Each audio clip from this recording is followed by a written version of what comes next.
So, ayun nga guys, ngayon papunta kami ngayon ng Thailand, dito kami sa plane. So, ayun na nga, lumabas na nga yung kapatid ko na mukhang burat. Kaya mukhang burat talaga. At sumunod si Bel, si Mami ko, kapatid niya si Ate Michelle, at syempre si Ate Dexter na gusto rin magpaburat. At ayan na nga, dito na kami sa airport ng Thailand, nakalapag na kami. So, ayun yung kapatid ko sa likod. At nandito na kami ngayon sa Thailand Airport. At ayun na naman, mukha na talagang burat. Si mami ko. At ayan, ito na yung sundo namin. Sino ba yung sundo namin? Si Kanupling. At ito na yung kapatid ko na naka-shades pa, lalong nagbukang burat. At tinanggal niya yung burat. Ayan, gumagano-ganat. Mukha talagang burat na burat talaga ang mukha. At ito nga pala ang van namin ngayon na sinasakyan. At sasakyan pala. At mamaya hintayin nyo, may pa-party dyan. At ayan si Nani. Sasakay na rin siya.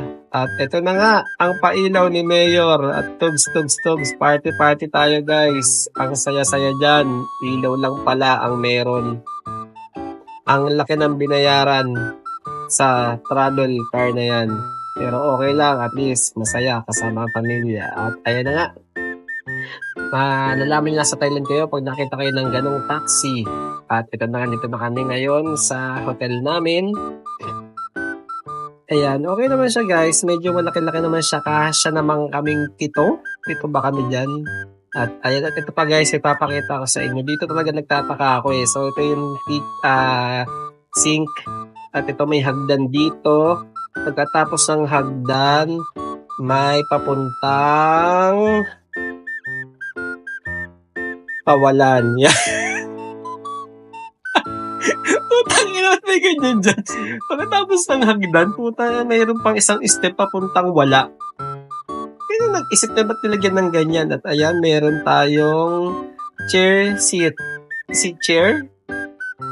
Side table. At ayan, medyo maganda rin naman. At ayan, nagpapapalit na kami sa Super Rich ng aming pera tubat para makagastos kami sa Thailand. At ayan, ang kanilang station, train station. Okay din ah.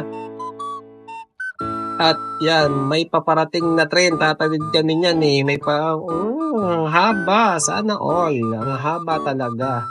At ayan, tatawid kami niyan. Makalampas lang ng train. At ang tagal niyang umandar. At ito na nga, namimili kami ng mga pampasalubong first day para hindi na kami masyadong ma-stress. At ayun naman yung kapatid ko, mukhang burat. At ayun na nga, ayun niya guys, ang gaganda niya ng mga sabon na yan, may mga design siya. At ito na nga, mga tindahan ng spices. Dito sa Thailand guys, ito naman yung mga mannequin nila. Ang lalaki ng dede. Ibang-iba. Ibang-iba sa Pilipinas guys. Lalaki ang dede sa Thailand guys. At ito na nga, dito tayo sa pistahan sa Ugbo, ay sa Thailand. At nakita nyo mga banderitas na yan, ang kukulay, di ba? Ayan yung mga naglalakad na mga Thailander. At ayan, this is our second day. Ata, I'm not sure. Yes, this is our second day. Papunta kami ng... Hindi ako sure. Pero, ayan, dadaan muna kami sa 7-Eleven kasi kailangan namin kumain para may lakas kami. Ayan, huwag yung bibili niya pagkain na napakaanghang. Talagang sabog. Ang sasargo, ang kapwetan ng lahat. At ayan na nga, ang kapatid ko na naman mukhang burat. Ayun na nga, at naglalakad kami papunta sa temple ata yung pupuntahan namin. At ayan, nandito na kami sa Intramuros. Nagbayad kami ng 100 baht para dyan. At ayan, nagulat ang kapatid ko daw, first time niya daw makakita ng elepante. At ayan, susugurin kami. Tuwan-tuwa ang nanay ko na elepante pero takot siya. Umiilag-ilag at ayan na nga ang kapatid ko mukhang burat. Nagbigay ng 20 baht sa elepanteng mukhang burat. At magbibigay din ako sa isa pang elepante dahil gusto kong magpasikat. At ayan, tangina, nonchalant siya. Ang daming elepante guys, ang lalaki, ang haba. All. At ayan na nga, tindahan ng mga, alam nyo na. Siyempre, legal yan sa Thailand. Ito, papunta na kami sa Jod Fairs.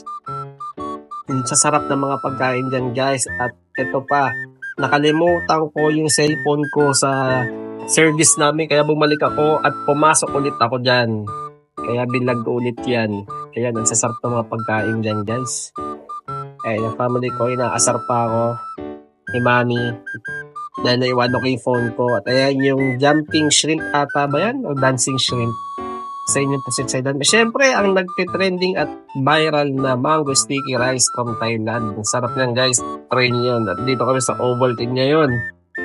Napakasarap. Actually, Milo talaga yung gusto namin. Milo dinosaur. Kaso wala silang stock. So, nag-Ovaltine na lang kami. Pero, not bad. Ang sarap din niya. Sinunog at nilagyan ng Ovaltine. Ayan, guys. At inabot. Ako yung magbabayad. Magkano ba yun? 60 yata. 75 baht. So, ito, palakad-lakad tayo. Kaya try natin tignan ang environment at party-party sa Jod Fairs. At okay naman siya. Mukhang masaya. Parang fiesta lang sa Pinas. At ito na nga ang aming third day. Papunta kami ng Sanctuary of Truth. Yung temple na gawa sa kahoy, guys. Lahat gawa sa kahoy talaga. At ayun siya, yan. Ganyan siya kalaki. So, ma-amaze kayo pag nagpunta kayo dyan. So, ang na nga, fast forward ko na dahil ayoko makita yung mukha ng kapatid kong mukhang burat.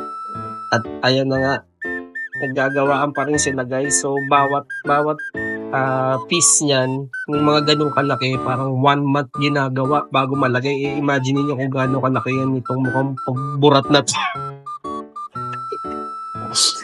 At ayan nyo, puro kahoy yan, guys. Hindi lang tayo puro burat dito, puro kahoy din dito, guys. At ayan yung usol ko, nagbibilang ng pera. At ayan ang center of the temple. At ayan, nagyayabang yung Jesus life niya. Napakalakas, nagtataka ko. Yung pala ay puro kaburatan ang alam. Ayun na nga, guys. Ang lakas pa yan. Ang lakas ng Jesus life. So, nandito na kami, guys, sa Pattaya. Napakaganda sa Pattaya, guys. Sobrang ganda, guys. Pag galing kayo pagpunta kayo ng Thailand, huwag yung i-miss na puntahan tong Pattaya. Sobrang ganda niya, guys. So, ayan, nasa kalsada na kami at napakainit. At syempre, konting aura-aura, may tayo dyan na kunyari, problemado. Ang ganda ng Pattaya Beach, guys. At syempre, gagaya sa akin ng aking kapatid. Maya-maya maglalakad na yan dyan. Diba? Lakad-lakad siya. Ang init dyan, guys. Pero tingnan nyo naman. Napagkasama ang pamilya. Masaya. At ito na nga, parang feeling ko para kaming nasa Hawaii dyan. San Francisco, ganun. Kasi sobrang solid talaga. Kahit na init. Sobrang saya. Kung nakita nyo ba yan, napakaganda ng view. Diba? This is life. What a wonderful place. At ito na nga, sumakay kami ng boat sa boat market ba ang tawag dyan? So ayan, tinanong ko kung pwede mag-smoke, pwede naman daw. At sabi ko, Philippine number 1, smoke with everyday. Ay, mali, sorry. Pwede naman daw, Philippine number 1 at Thailand number 2. Paris. Ayan na nga. At nasa bangka kami, guys. At try namin bumili ng kung ano-ano. At sinabi ng height na nakasatubong namin na may buhaya daw doon pero wala naman. At Philippine number 1 again, mga kaibigan. Ito na nga, guys. At ang utan ko, kumukuha rin ng video. Oy, umuuga-uga pa. Ang burat. Konting TikTok. Siyempre, konting TikTok with my burat brother. Oy, solid. Mismo, kapatid.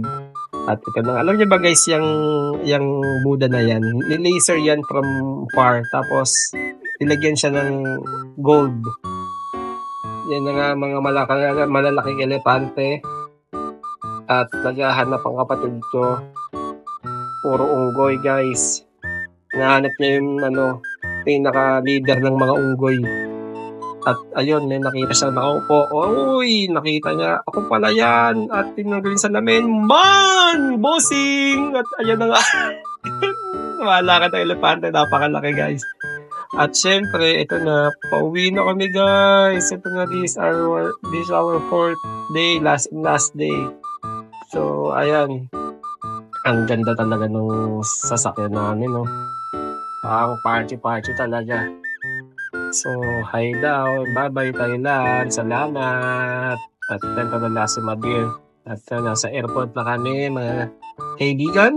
At pasakay na kami. At papunta na kami sa gate. At kayo ng mga kapatid ko mukhang burat. Ito na nga. Pero, ang saya. Ang saya ng Thailand. So, ulitin, sana makabalik kami. At ito na nga, lumapag na sa Pinas. And, that is our mini vlog. Thank you and good night.